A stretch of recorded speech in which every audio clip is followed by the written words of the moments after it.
All right, okay. Why do we need to, uh, let me just, again, change our nationality? Because it's important.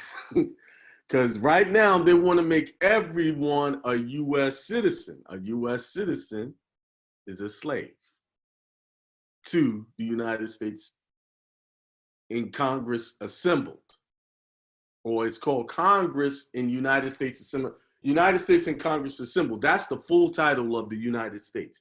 That's who controls everything. When you look at any document, they'll say Congress assembled or United States in Congress assembled, but they shortened it up and gave it United States. Really, that the Congress becomes your master once you call yourself a U.S. citizen.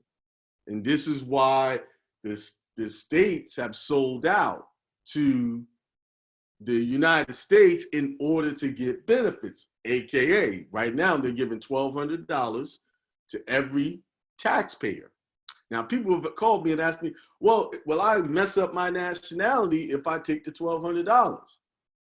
And I haven't really responded yay or nay, but I'm going to tell you, it can put you in a position where you look like a U.S. citizen. Why? Because it says taxpayer. A taxpayer is a U.S. citizen. So if they're sending money to that account, automatically, you didn't even consent to get this money. They, there's my slave, there's my taxpayer, I'm just gonna send them the money. So that means that account, that name is viewed as a taxpayer, AKA a U.S. citizen. All right? So, but if you have done your nationality, you got some stuff on the record, you can rebut it. Now, it is against the law for them to just send you some money without your consent. I know some people are not going to turn it down. They haven't gotten your consent to get a benefit from you. And I think the reason why they did that whole stimulus, because so many people have been removing themselves from the tax rolls out of the system, they need to pull some people back. And they've been aggressively trying to get people's money, tax money that they owed. And a lot of y'all have done my process, done other process, and they can't get at you. But the minute you allow that money to be entered into your account, they have jurisdiction. If they could just sit there, they have jurisdiction. Now, if you leave the money in the account and don't touch it, they got quasi jurisdiction. But as soon as you move that money and do something with it, they got you. I'm just letting you know. And it could cause a potential problem, especially if you've been fighting them and not wanting to pay them the money they've been trying to get from you. Okay? You can't sit there and say, Uncle Sam, it's illegal for you to take taxes from me. It's slavery, and then accept money from them. You can't serve two masters. You got to pick a side. So I know some people might need the $1,200. It's a necessary thing because this whole shutdown was came out of nowhere. I understand that. So you're gonna have to make a personal decision on that. What you're gonna do with that? All right. I didn't mean to do that. Give me a second. So I was just talking about how the state sold everyone out. This is the Constitution right here. I think everybody can see it because I got another screen going that I can see what's being shown. And if you go to Section 8 of this Constitution, how are the states getting you into these contracts? It's right here, Section 8. This long read, which I'm going to read, just to get to the important part. The Congress shall have power to lay and collect taxes. Right there, they're telling you. Duties, imposts, excises to pay the debts and provide for the common defense and general welfare of the United States. But all duties, imposts, exercises shall be uniform throughout the United States. To borrow money on the credit of the United States. Now, everything they're talking about is for the United States, not your state in particular. because we all know that the states are sovereign. They're separate. They're countries. State, the synonym for the word state is country. And to prove my point, I will put it here for you.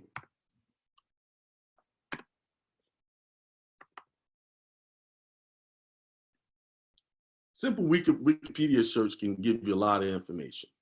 State, right there, lowercase s. You notice it's not capital. State, a nation or territory considered as an organized political community under one government. Similar, which is a synonym, country, nation, land, sovereign state, nation, state, kingdom.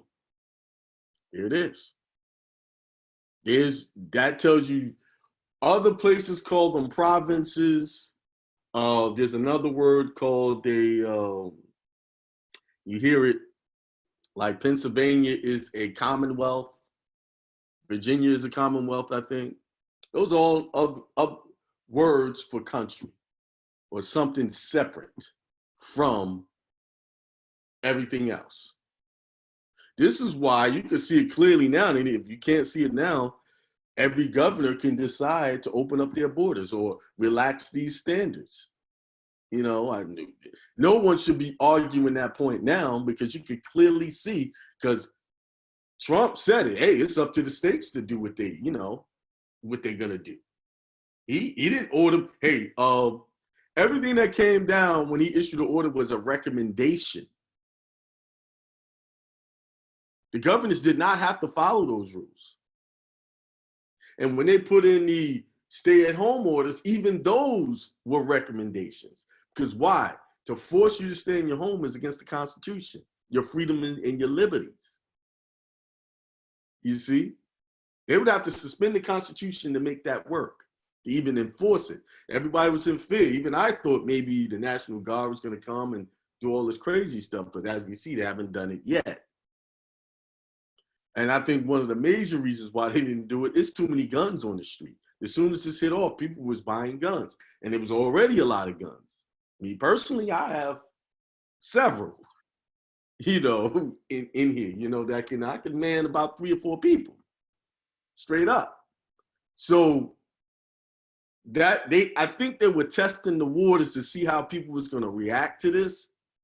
And when they started marching on the different governor's state house grounds, okay, now they come with, okay, we're gonna do a slow rollout of letting people out of their homes, or really technically it was allowed. They're talking about your states. They're not talking about, just Italy and places like that. They're talking about your states. And then they say among the several states are Puerto Rico, Guam, those territories, they're considered the several states. And with the Indian tribes, AKA the indigenous people. So they say that the United States is basically a contractor that is the go-between between all of these different entities, to establish a uniform rule of naturalization and uniform laws on the subject of bankruptcies throughout the United States. That's why when you go to bankruptcy, you got to go to bankruptcy court. The straw man got to go there. Because why? The straw man is the entity. It's the illegus. It's what they use in commerce, and gave you and put you in a trustee position where you're responsible for all of the things that entity incurs, any liabilities. The coin money, regulate the value thereof, and foreign coin, and fix the standard and weights and measures to provide for the punishment of counterfeiting the securities and current coin of the United States, to establish post offices and post roads. Now, do you understand? It said to establish post offices. It didn't say to establish postal services. And right now, when you go into the post office, which is the post office, when you order certain services, you are electing postal services, not the post office. Post office, you're not supposed to pay for that. Well, that's a whole nother subject. To promote the progress of science and useful arts by securing the limited times to authors and inventors the exclusive right to their respective writings and discoveries. Now, that's important because I'm going to talk about that later on briefly, about the trademark. To constitute tribunals inferior to the Supreme Court. See, what did it say here? To constitute tribunals inferior to the Supreme Court, meaning that every court that's inferior to the Supreme Court is a United States entity. So when you go to these little courts, you are in the United States, effectively. That's where you are. That's where you're conducting business. And this is why they can regulate. You're in that jurisdiction of the United States. I don't care what state you're in. If you go to those little courts, that is the inferior court. It just told you to constitute tribunals inferior to the Supreme Court. So the only real court is what? The Supreme Court. The Article 3 court. To define and punish piracies and felonies committed on the high seas and offenses against the law of the nation, of nations. To declare war, grant letters of marque and reprisals, and make rules concerning captures on land and water. To raise and support armies, but no appropriation of money to that use shall be for longer term than 2 years. To provide and maintain navy. To make rules for the government and regulation of the land and naval forces. To provide for calling forth the militia, to execute the laws of union, suppress insurrections, and repel invasions. To provide for organizing, arming, and disciplining the militia, and for governing such part of them as may be employed in the service of the United States, reserving the states respectively the appointment of the officers and the authority of training the militia according to the discipline prescribed by Congress. Now, if you notice, they only said to provide and maintain a navy, that's the United States, and make rules for government and regulation of the land and naval forces, right? Then they're talking about arming and disciplining militias. Who's militias? What is that? That's anything outside of the naval force. That's the army. They're calling them militias. You see? Because it says, as part of them as may be employed in the service of the United States. See, no one ever paid attention to it. It only specifically talks about the naval forces here, that they have regulation over. Okay, now here's the important part. To exercise exclusive legislation in all cases whatsoever over such district, not exceeding 10 miles square as made by session of particular states. So it's just said that the United States don't have any jurisdiction outside of 10 miles square, but they gain jurisdiction by session of a particular state. Here it is. Now, do you see how they have states spelled here? It's a capital S, right? Now, when I looked up state, it's a lower S. So what are they talking about, right? They're talking about only their territories, Puerto Rico, Guam, outlying lands of Samoa. Let's do this. Let's go look up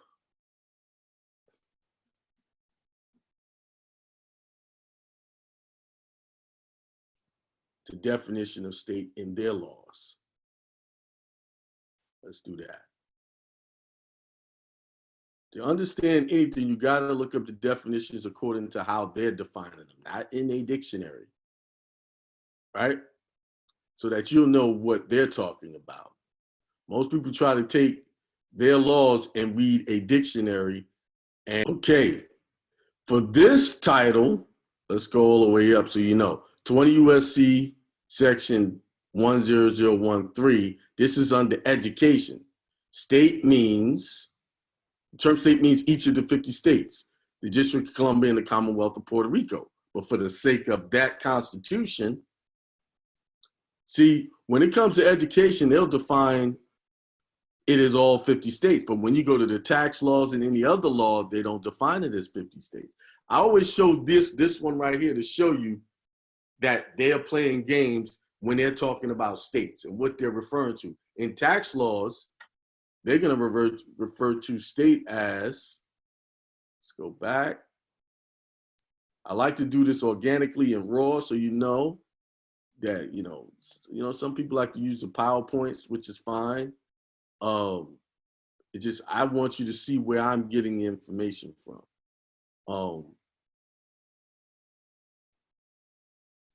So that you can go to that same law and look it up for yourself.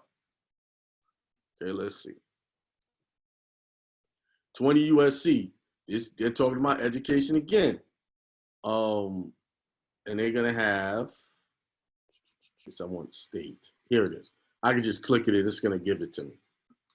The term state includes the District of Columbia, Puerto Rico, Guam, the Virgin Islands of the United States, and the Commonwealth of the Northern Mariana Islands. So there's a totally different definition than the one I just read right there.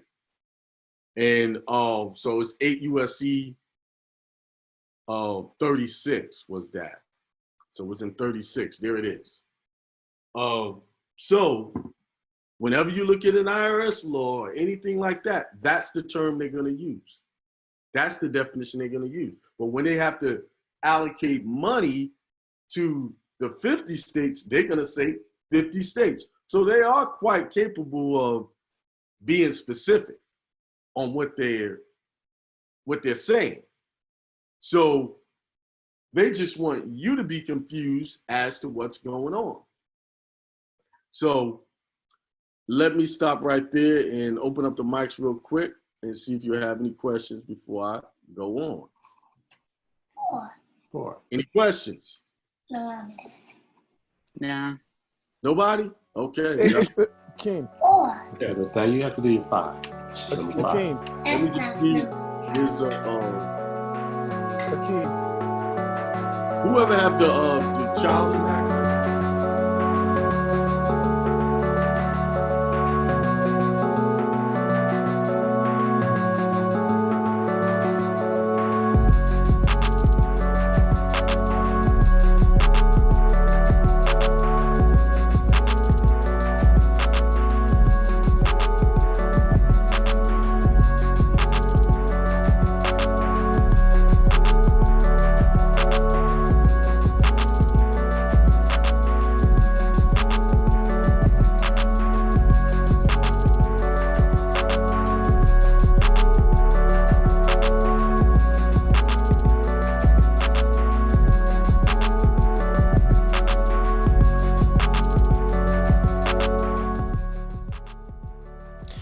All right, peace. It's Thursday. It's the Infinite Abundance Show.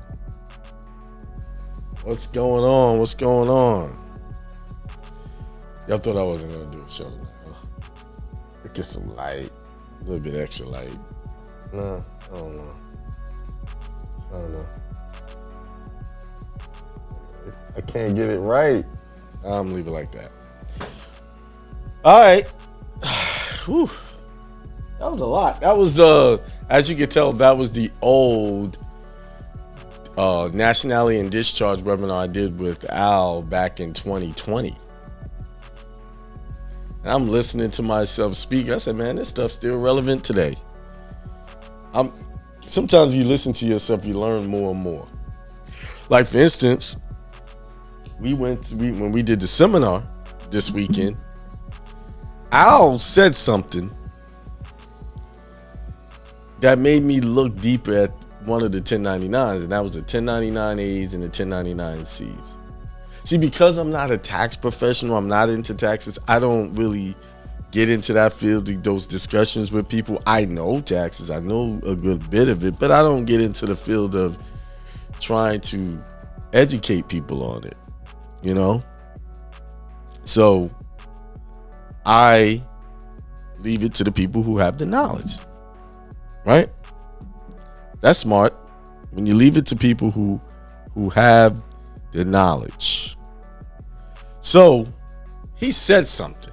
You know, you need to put the code for what type of discharge you're doing. And I never heard that before. I was like, code? What's a code? What code you talking about? So I read through all of the codes. There's like 8 of them. And I was like, oh, I bet this is why people are having problems with actually discharging something. This is why. Because they didn't read the instructions. They didn't read this thing in its entirety. I never read them. People just told me, oh, you do this with a 1099A. You know where I got my instructions from on how to use the 1099A and C's? From a book called Give Yourself Credit by David E. Robinson. That's who I read his instructions and I followed them. And I took him on face value, and he didn't read the instructions. Because he never told me anything about this code. and no one who no one who's ever even taught on it even talked about this code you need. And I'm going to read the instructions of the 1099s and C's. I told you, I know this, and I'm always right in this area. It's always very simple, and it's always right in front of our face. We just too busy listening to other people tell us what's right and wrong. We don't even spend the time to even read. And some of us are just lazy. Let's call it. We don't want to read. Some of us just don't want to read and understand stuff. They want somebody else to tell them. Y'all know the type. You might even be the type. But I'm that guy that likes to read instructions. Like, I will read instructions for anything I'm putting together. I read the instructions first. I go through it, read it. Then if I still get a little confused, and then I read again, then I go into doing what I need to do. I read it. Trust me, get into the habit of reading instructions. It's a very good skill to have.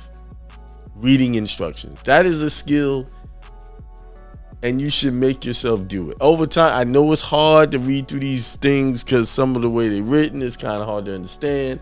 And the only reason why it's understand because that's when you realize that school jacked your head up. When you can't read simple instructions and follow them. I'm telling you, school, they tell, oh, this is a 12th grade level. No. I think they off. I think school 12th grade reading is really 5th grade reading. You see, they really gave us a real raw deal when it came to education, public education in this country. They did. And the sad part about it, so many people are programmed to believe it's great. Well, how can it be great? It's operating in the same way it did when it was invented years ago. They're still doing the same. They got technology in the classrooms and all that, but it's still a basic format. A bunch of kids sitting in the room with one person standing up at a board teaching. Young children lose their ability to pay attention after a few minutes. They don't have long attention span. Now, let me change that. Children do have a long attention span when it comes to things that make them happy. They will do that over and over and over and over again. Play, pretend, whatever. They'll do that all day because that's their nature. But when you put a kid in a situation against their nature, or against where they need to be at the time, they're gonna always get tired. They're gonna get sleepy. They're gonna fight against it. And we think that they're just being rebellious. No, they're just being natural. That teaching environment, the way they teach in public schools, is an unnatural environment for young children. They're supposed to be out there exploring. That's what young people do. They explore. They manipulate things to figure things out. That's what they're supposed to be doing. Not sitting there all, put your feet in front of you, put your pencil to the right, to the left. It's like it's really prison. It's an educational prison. That's why some children struggle. Now they come up with these diagnoses that they're ADHD. No, they're bored. They're bored. And when the kids get bored, their mind short circuit. And you think something is wrong with the kid. No, it's something wrong with the system. It's something wrong with you for trying to make them do all of that crazy stuff. Oh, they need structure. Yes, they need proper structure, good structure that aids in their development positively, not training them to be slaves. Because that's really, school is training you to be a slave. I'm all off topic. School is training you to be a workaholic slave for someone else. I don't know. Yeah, I know some of y'all got your PhDs and your high school diplomas and your bachelor degrees, and you're so proud of it, and you should be. You finished. You did it. You finished. But let me ask you a question. Is it giving you the money, all the money you desire, the prosperity that you wish? Is it giving you peace of mind? Or does it give you frustration because you got to get up tomorrow morning, Friday, and you looking forward to that 3-day weekend, that holiday weekend? See, if you are in a situation where you look forward to, I can't wait till my days off, or you at the job and you're looking at your watch all the time, waiting for the clock to get to the time for you to leave, or you looking at your clock, oh, I can't wait to take my break, then you are in an environment that is not conducive to your peace of mind, your prosperity, and your longevity, and your happiness. You are doing something against your nature. I know that hurts, but I gotta be a responsible adult and pay my bills. Yes, you do. But there's plenty of ways to pay your bills. Better ways to pay your bills. What it is, we bought into the hype. And you gotta come to the term that come to the reality, or come to terms with, you have painted yourself into a box. On all sides, front, back, left, right. You have painted yourself in a box, and now you are stuck, riddled with thousands of dollars in student loan debt. So dreading this month coming to start paying that back again. Or you are in debt with credit cards because you started your credit card debt when you was in college because they just gave you credit, didn't have no credit score, gave you credit, knowing you was going to run that bill up. No ability to pay. They put you behind the 8 ball before you even got behind the 8 ball. You was behind the 8 ball. 4 was even there. Set you up good.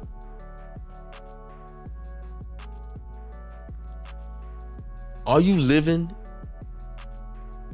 in quiet desperation? Like the Joe Rogan clip said? Most men, he said most men, but I think most men and women are living in quiet desperation, hoping that they can make enough money to pay the bills.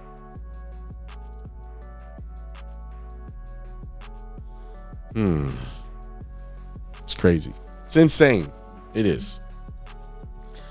So, y'all gonna like this show.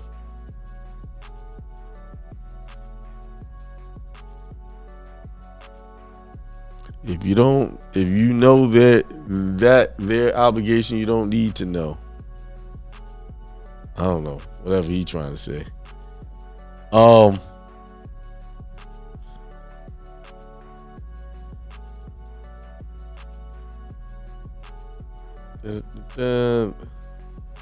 right, it's gonna be a pretty good show today, and it's gonna be a quick one.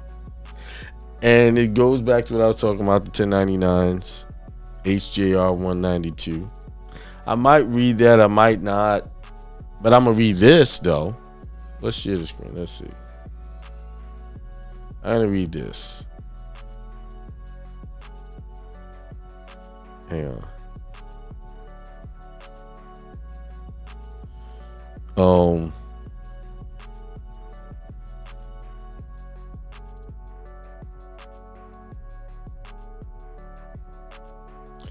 All right, let's start at the top. Notes, issues. Issuance of Federal Reserve notes, nature of obligations where redeemable. Federal Reserve notes to be issued at the discretion of the Board of Governors of the Federal Reserve System for the purpose of making advances to Federal Reserve banks through the Federal Reserve agents as hereinafter set forth, for no other purpose are hereby authorized. The said note shall be obligations of the United States and shall be receivable by all national and member banks and Federal Reserve banks, and for all taxes, customs, and other public dues. So they're saying all Federal Reserve notes are obligations of the United States. So the dollars in your pocket, which are notes, are obligations. What is an obligation? What's an obligation? Let's look that up. I'm spelling that wrong. Obligation. An act or course of action to which a person is morally or legally bound, a duty or commitment. I have an obligation to look after her. A debt of gratitude for service or favor. So it's basically a contract that the United States are obligated for those. So if they're obligated for those dollars are never really yours. It's their obligation, not yours. Just like me, right?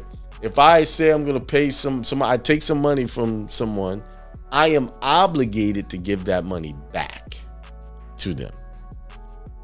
So if Federal Reserve notes are obligation of the United States and you're paying with that, what you just did was gave them an obligation of the United States, that the United States basically is obligated to redeem that for lawful money.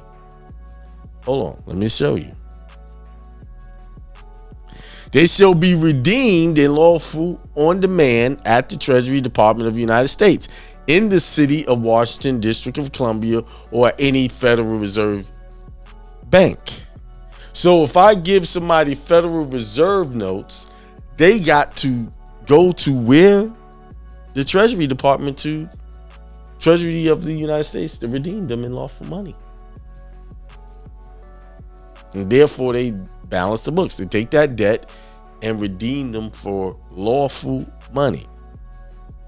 And here's the instructions on how they're supposed to do it. It says any Federal Reserve bank may make application to the local Federal Reserve agent for such amount of the Federal Reserve notes hereinbefore provided for as it may require. Such application shall be accompanied with a tender to the local Federal Reserve agent of collateral in amount equal to the sum of the Federal Reserve notes thus applied for and issued pursuant to such application.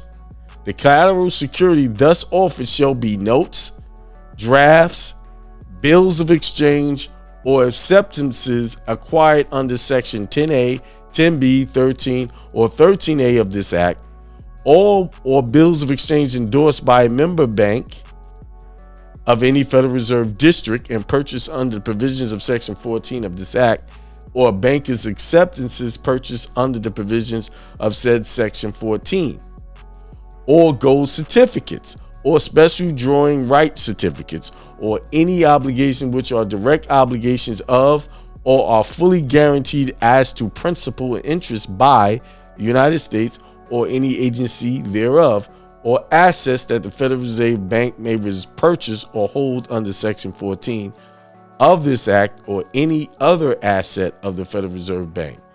In no event shall such collateral security be less than the amount the Federal Reserve notes applied for. The Federal Reserve agent shall each day notify the Board of Governors of the Federal Reserve System of all issues and withdrawals of Federal Reserve notes to and by the Federal Reserve Bank to which he is accredited. The said Board of Governors of the Federal Reserve System may at any time call upon a Federal Reserve Bank for additional security to protect the Federal Reserve's notes issued to it. Collateral shall not be required for Federal Reserve notes which are held in the vaults or are otherwise held by or on behalf of the Federal Reserve banks. So let's go back to this. I probably should have stopped there because that was a lot to read. Such a company tender agent collateral an amount equal to the sum of Federal Reserve notes that apply for. The collateral security thus offered shall be notes, drafts, bills of exchange, or acceptances. So basically what they're saying, to get these Federal Reserve notes, they got to give collateral. And that collateral offered shall be notes, drafts, bills of exchange. Now here's what's happening. So we'll give y'all context here. Here's what's happening. Let me switch back to full screen because I need y'all to see me fully on this one. Here's what's happening. When you see these YouTube videos and these people are sending off these 1099s and they're sending these bills of exchange and they're getting no reply from the banks or whoever they gave it to. This is what's happened effectively. They're taking your instrument that you gave them and using it as collateral to get Federal Reserve notes. Right? Because it said the only thing they can exchange it for. Y'all want me to go back? Let me go back. It says here. It says any federal, I'm going to start at the top. Application for notes by Federal Reserve banks. It's saying it. Any Federal Reserve Bank may make application to the local Federal Reserve agent for such amount of the Federal Reserve notes herein before provided for as it may require. Such application shall be accompanied with a tender to the local Federal Reserve agent of collateral in the amount equal to the sum of the Federal Reserve notes thus applied for. They have to apply for it and issue pursuant to such application. The collateral security thus offered shall be notes, drafts, bills of exchange, or acceptances acquired under Section 10A, 10B, 13, 13A of this Act. I like to go over here. Go back. Hang on. I'm trying to get. These are. They said 10A, right? Under these. Authority. Upon receiving the consent of not less than 5 members of the Board of Governors of the Federal Reserve System, any Federal Reserve Bank may make advances in such amount as the Board of Directors such. I'm trying to skim through this. I gotta go. I'm gonna go through that later. I'm gonna read that in detail. And let me make sure I bookmark this so I don't lose it. Done. All right. So let me go back to the point I was making. So when people are telling you how to discharge and they're telling you, I know the first way I learned how to discharge was through that book, and then the second way I learned was through another method. You make a money order, which AKA bill of exchange. You send. What happened? Nothing ever happened. Nothing got through. It didn't work. And I told you, it didn't work the way they was teaching it. It didn't work. But here's the question. If these things were no good, why didn't you know how if you take a bad check and you put it in your bank account, the old days they would send that check back to you saying insufficient funds. Now they don't send checks back because everything's electronic, but they let you know by way of a notification through your apps in your phone, emails, even a phone call, or you look in your bank and it shows that they charge you an insufficient fund fee. Anytime someone tries to execute a payment against your account with a check or electronic funds transfer that is, there's not enough funds in there. But for some reason with these discharge methods, when you do this, they never say insufficient funds, or they never say that they don't take these forms of payment. Every now and then they've done that. I've seen that once or twice. But for the most part, you never get that instrument back. You never do. And I just showed you why. It's right here. They use it for collateral to get more Federal Reserve notes. Right here. They use it for collateral.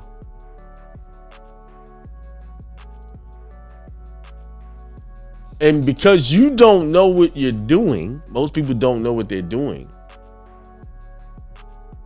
They know that this person doesn't know what they're doing, so I can just keep this instrument, monetize it, or use it as collateral to get more money. Just imagine all these people over the last just in the last couple of years that sent out these things and nothing happened. No letter to them. They just turned that all into Federal Reserve notes. And here y'all think they just printing money. No, you're printing money for them when you do these things. Because I just showed you. You're helping them increase the public debt.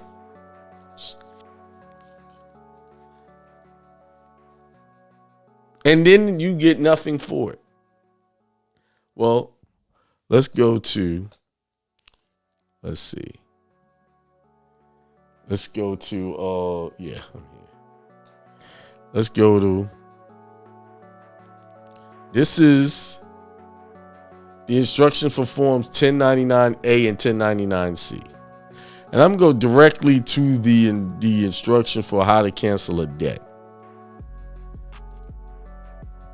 It says, when is a debt canceled?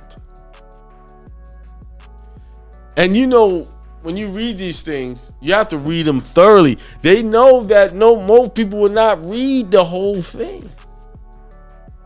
Because after the first couple things, well, none of these things really apply to me. I'm going to move on.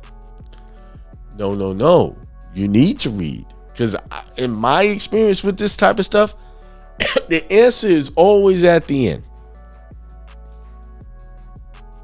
It is. It's always at the end. But I'm going to read this. Y'all know that 1099A is acquisition and abandonment, and 1099C's is cancellations of debts. So they got specific instructions for Form 1099A filed from blah, blah, blah, blah, blah. An acquisition or abandonment of secured property for each borrower if you lend money in connection with your trade or business and in full or partial satisfaction of the debt. You acquire an interest in the property that is security for the debt, or you have reason to know that the property has been abandoned. You need not be in the business of lending money to be subject to this reporting requirement. It's telling you, you don't have to be in the business of lending money. See, most people wouldn't read this far. They wouldn't read this far and see that. You need not be in the business of lending money to be subject to this reporting requirement. So,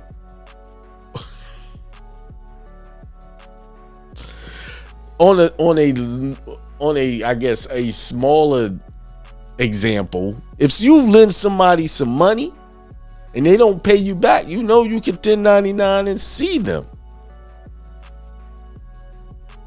I know y'all got a lot of people out there that owe you some money. Hold on, let me charge my phone up, put my computer on its charger. Where is it? That's that. Give me 1 second, y'all, because it's low.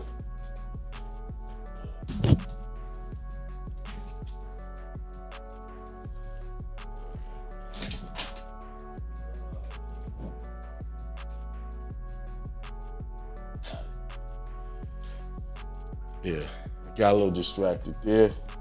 So that low battery. There we go. So it says you don't have to be in the business of doing that. So let's go down. No, maybe we read property. Property means any real property such as personal residence, any intangible property, intangible personal property except the following.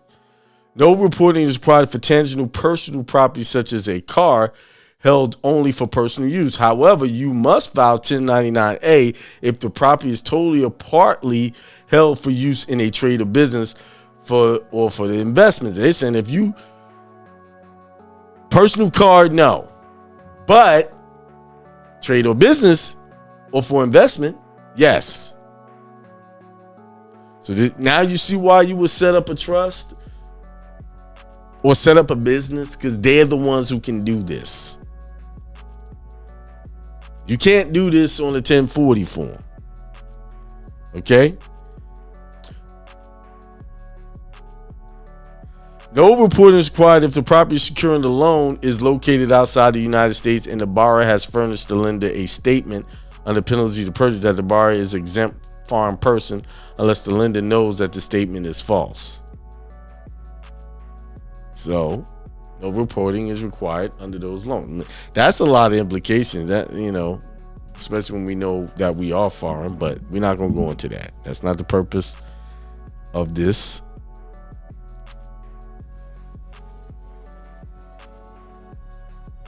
This lesson. So let's go down in here. Let's get to the point. It says a debt is deemed canceled on the date an identifiable event occurs, or if earlier, the date of the actual discharge, if you choose to file Form 1099-C for the year of cancellation. An identifiable event is one of the following. So when you read this, you will think, this will make sense when I get to the end. You would think that they're only going to talk about identifiable events, right? So let's read. A discharge in bankruptcy under Title 11 of the U.S. Code for information on certain discharges in bankruptcy not required to be reported. See exceptions later. Enter A in box 6 to report this identifiable event. So that's what you would report A in a bankruptcy situation, right? Title 11. A cancellation or extinguishment making a debt unenforceable in the receivership, foreclosure, or similar federal non-bankruptcy or state court proceeding. Enter B in box 6 to report the identifiable event.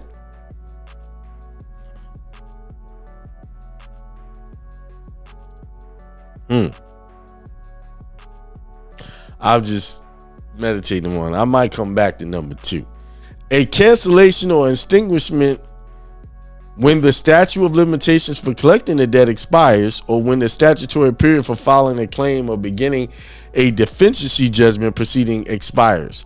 Expiration of the statute of limitations is an identifiable event only when a debtor's affirmative statute of limitations defense is upheld in final judgment or decision of a court and the appeal period has expired. Enter C in box 6 to report this identifiable event.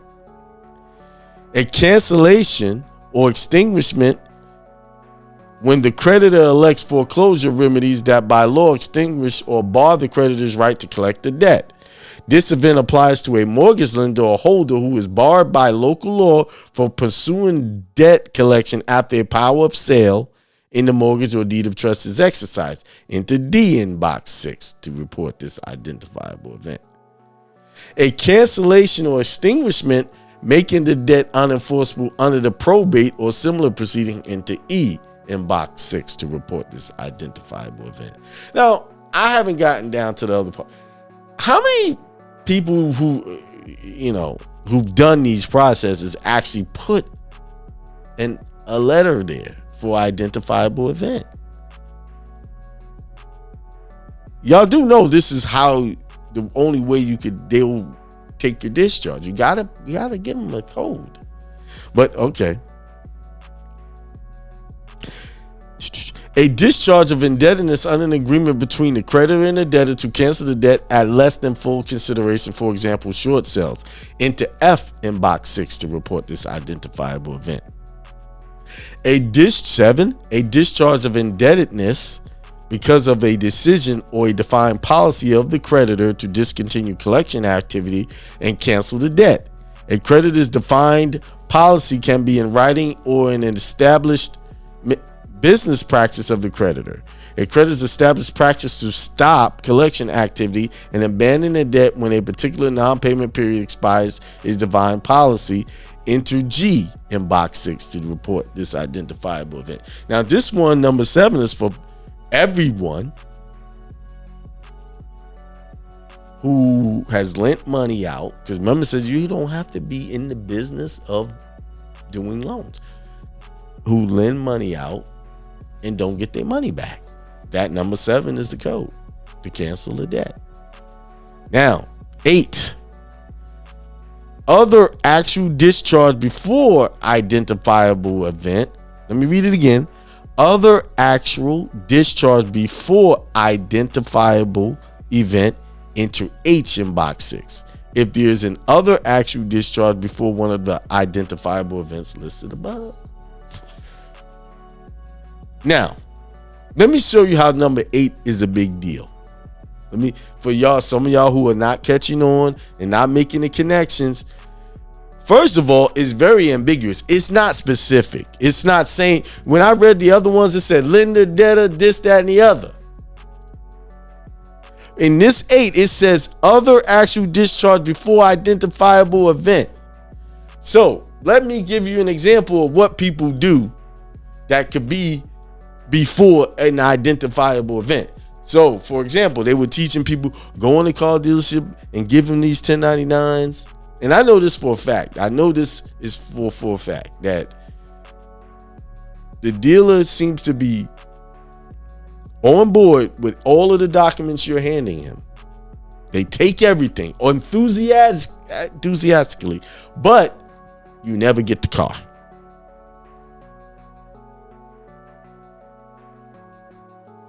So I always wondered why they say they familiar with the process. They'll do it. They go to, they see it, the financial department, the guy who does the funding stuff, and he's good with it. Everybody's shaking your hand. They're happy.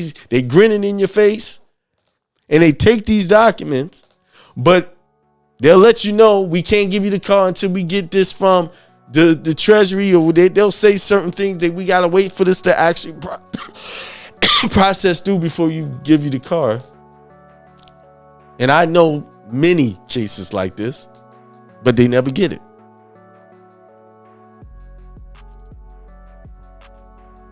But why were they so enthusiastic on taking it?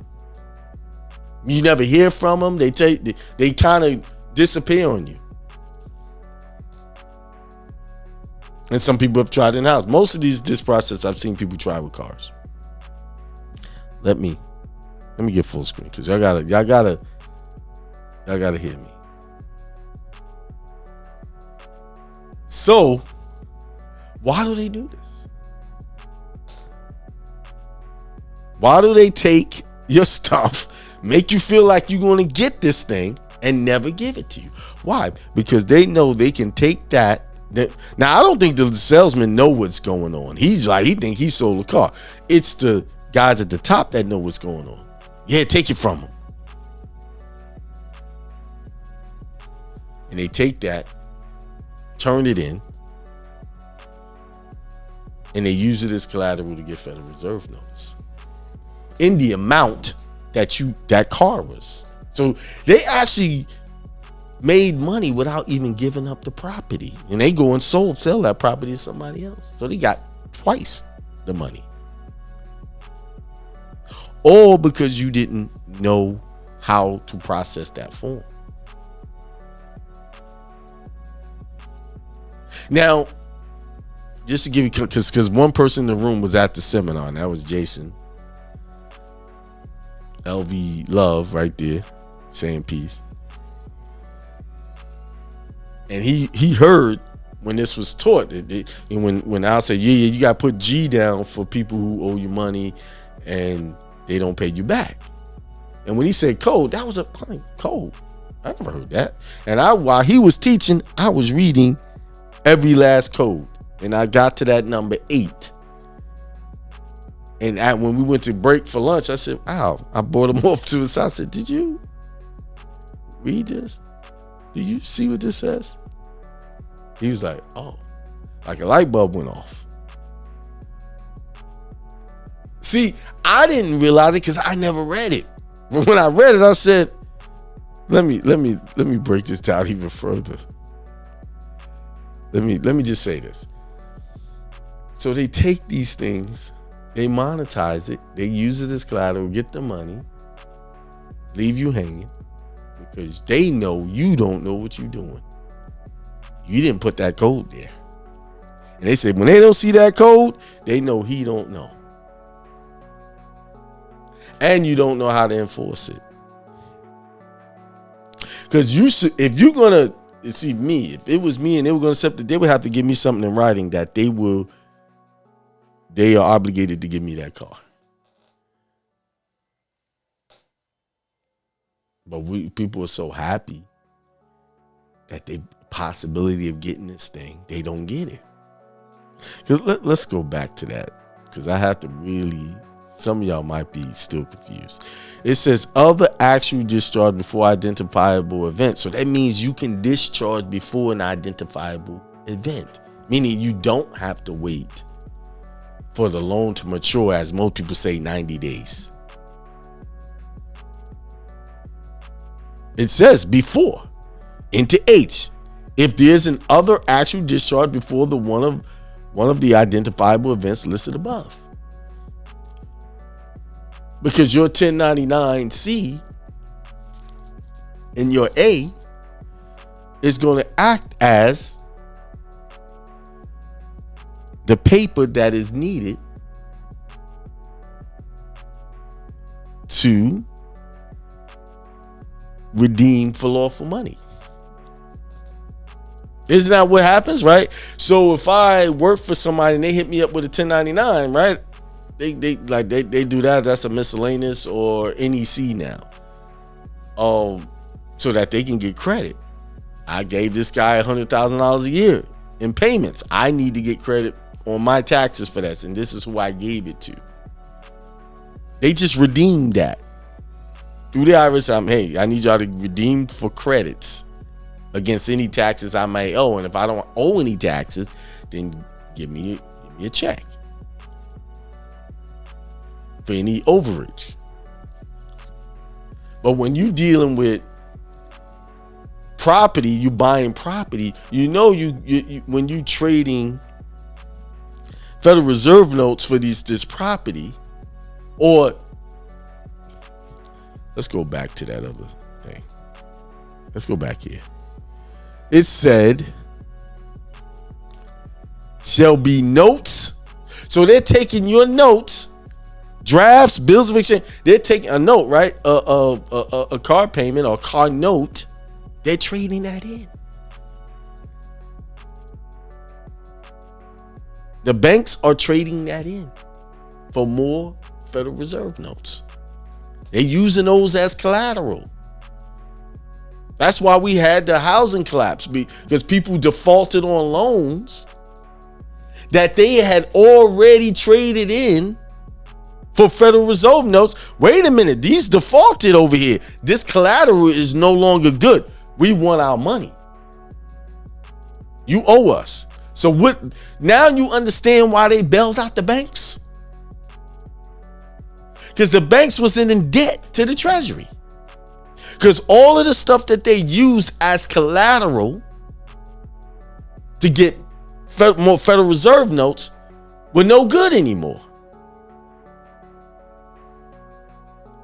I hope this is clicking. Y'all sat there, they didn't bail me out. They didn't do nothing for me. Well, if you knew the rules, you could have done it too. Don't get mad at them. They know the rules. They know how to play the game.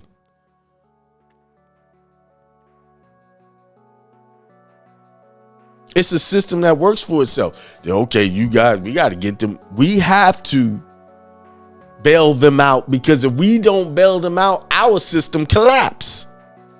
Because our system is built on the fact that they're going to keep positioning people to keep doing loans and then they're going to come to us, use those as collateral to get more money. Do I need to read this again? So the banks are slaves to the Federal Reserve System. And who is the Federal Reserve System? I know it's private. It's not government. It's a private banking cartel.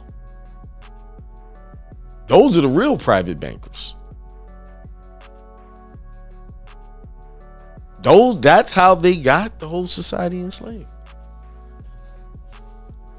So you on the lower end is supposed to trade yours in too, properly, by the rules, not by these gurus that be running around telling you how to do without showing you a rule. I just showed you the rule. I just read through the instructions and showed it to you, what you're supposed to do. Only thing I didn't show you was how to fill out that form, which I know how to do that, but I ain't gonna do it on here. I just showed you if you were doing it, you missing a code. But who knows? Do you have it filled out right? Because you got to have that filled out properly too. You got to have the lender and the borrower in the right position. And from what I know, from what these people are teaching you, y'all, they putting you guys in the borrower position.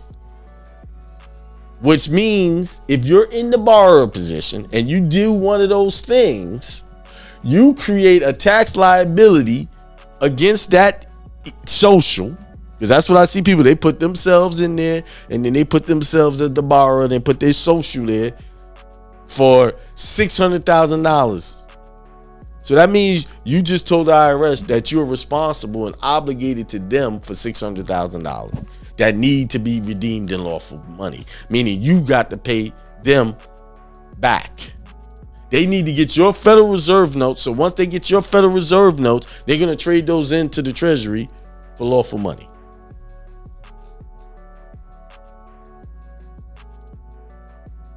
I know somebody think, oh, then how am I supposed to fill it out? I just kind of gave you the hint. I just told you how not to do it. So if I'm telling you how not to do it, then you should know how to do it now.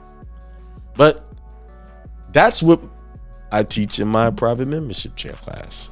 That's how we teach it. I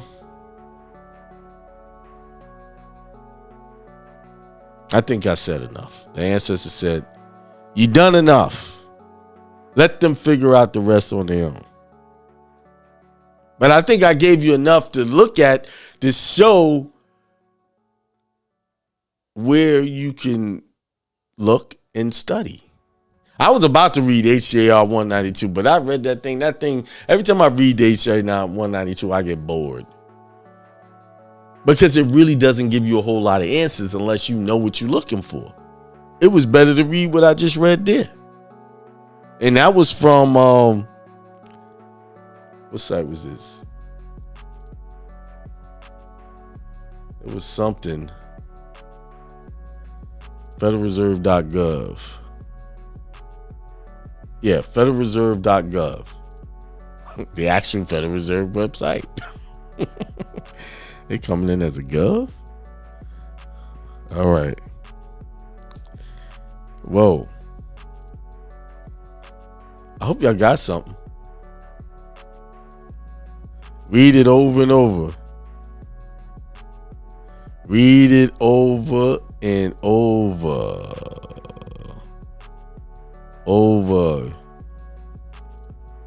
All right. That's it.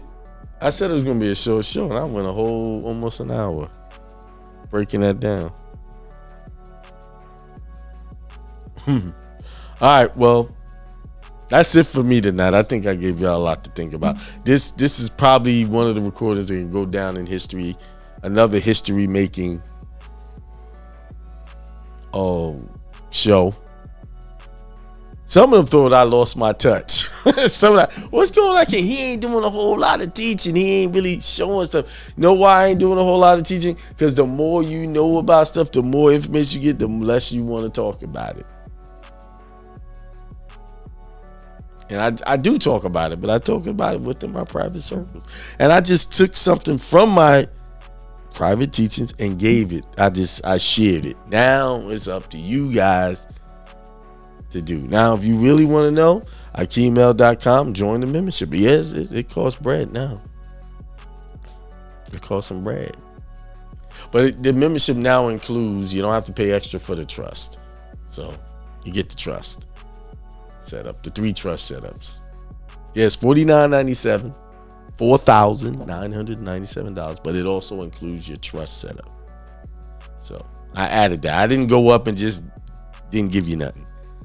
And now, but in the membership, you got all these videos you can watch, classes that I've done over the last 3 years, the research. I sat back and I watched and I waited for all of the people who felt like they had knowledge get their results. And what did they get? Donuts. They got donuts. And I got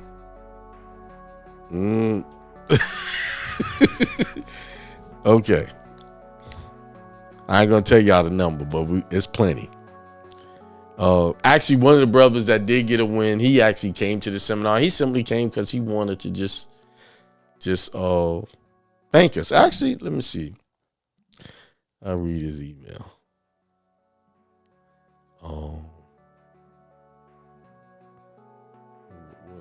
That was Sunday.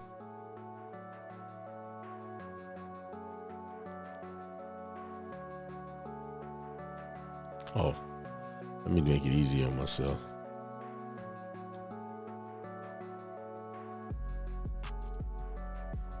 He said, Akeem, I came to the Vegas to shake you guys' hands and to say thank you in person. I'm eternally grateful for what you have shared. It has been life-changing for me. Thank you in his name. See, that's just one. Just imagine getting some information that could change your life. So we're all about prosperity and bringing yourself up properly without any complications and problems. You see? All right. So I'm working on a seminar at the end of this month, September, which is first day is tomorrow. So it's going to be in the North Carolina area. I'm going to see what the pricing for the venue and all of that. And I'll be getting back to you guys. Yeah, it's all right. All praise to y'all. Just go back and listen to the recording because this was a great show, if I must say so myself. Man, people more as I'm getting off, more people getting on. Y'all gonna have to watch the recording, man. Y'all gonna have to watch the recording. I will do this. I'll put the link to this, what I was reading in here, so you can read it yourself.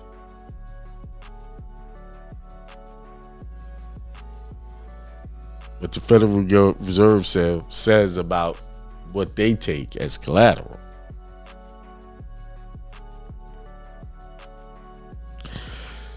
All right, y'all. I'm out of here. Peace, prosperity, and extreme wealth to all. You please, thank you. Yeah. All right. Yeah, I know. So I would, if I could was in that position. See, it's easy for me to say that because I'm not in that position. So it just depends on your financial situation. That's one of those things that hold on. That's one of those things you're just gonna have to make a decision on your own. You're just gonna have to, if you take that money, you're gonna have to do some mail outs to make sure that they're not looking at you as a U.S. citizen. Like I would write a letter to them saying, "Hey, you guys automatically put money in my account. I didn't contract with you. I didn't consent to this, and make sure in exchange for you getting this money, we're gonna want. Nope. All right, good. All right. All righty. So we got state out of the way. So let's go back to that Constitution. It said by session. So let's look up that word session. Session. Definition. Show y'all how y'all got it. Please. All right, session. The formal giving up of rights, property, or territory by a state. Do you see that? Lowercase. Right there.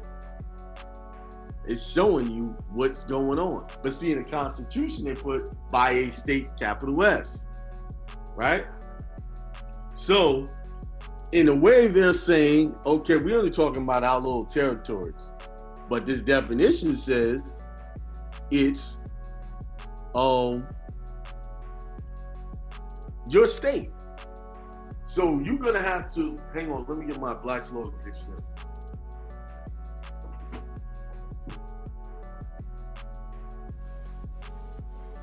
You're gonna have to know that your state sold you out. And how did they sell people out?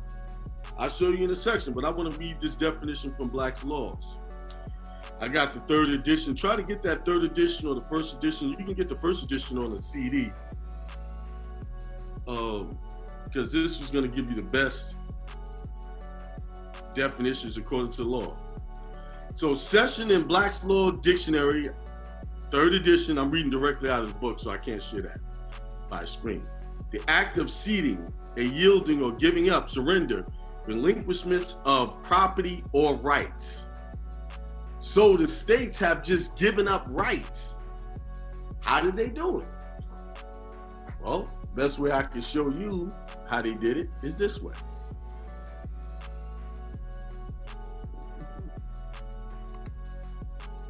See, constitutions are great until you have to read the language of these constitutions to know what's good and what's bad. Like everybody, like I got the North Carolina Constitution up there, right? And it says a lot of great things in there. I mean, but let me minimize that so I can see. So this is the North Carolina State Constitution, Preamble, Article 1, Declaration of Rights. And it says here